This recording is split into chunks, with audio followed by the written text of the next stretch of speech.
We're going to draw some Dia de los Muertos skulls today.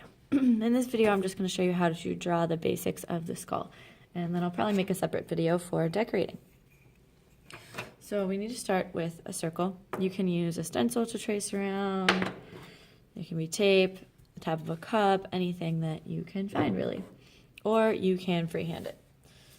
You want the circle to be at the top of your paper. So I'm going to draw some curved lines, rotating my paper in a circle to draw my circle.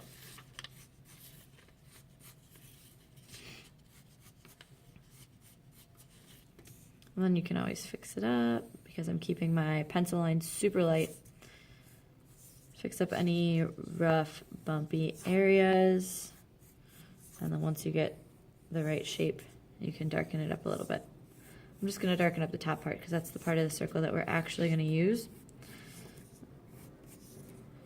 The other shape you'll need is a rectangle. Now you can use a ruler for this, or you can just freehand it. I would suggest a ruler if you've never done this before, but I'm going to freehand it. You want to make sure that the top of the rectangle is touching the bottom of the circle and that your rectangle doesn't go any further out than the edge of the circle. So if we have a line right here, the top of the rectangle should not go anywhere near that. You should leave some space.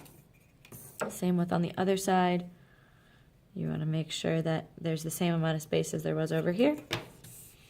You want to make sure it's proportionate to your circle. So I'm going to make sure that it's not too tiny because this is going to be our jaw piece. Not too big either. So it's about a third of the circle. All right. Next, we're going to connect the top two corners of our rectangle to the side corners of our circle. The side points, I should say, because circles don't have corners. So I'm going to line up my ruler with the edge of my circle and that dot at the top of the rectangle and draw a line. Same thing over here. Then we can kind of make sure that it's a nice, smooth connection. And if you want to curve it in even more, cut off those corners, that's fine too.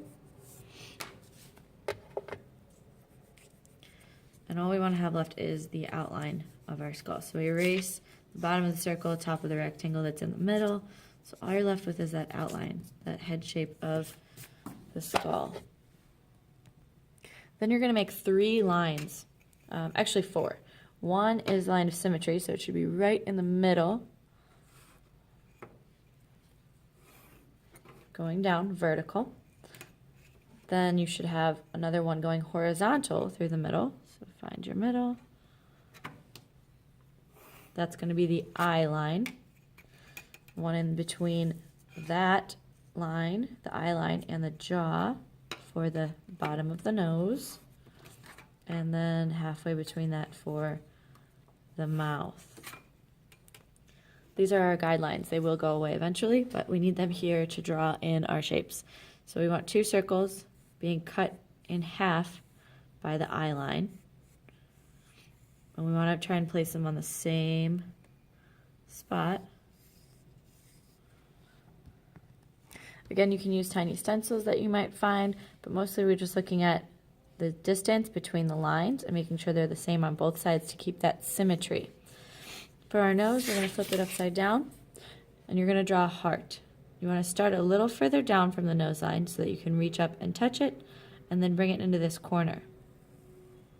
Same thing on the other side. Try to keep the sizes the same, keeping our symmetry. And then for the mouth, we're going to draw a rectangle. You want to come down from the middle of the eye, make a mark.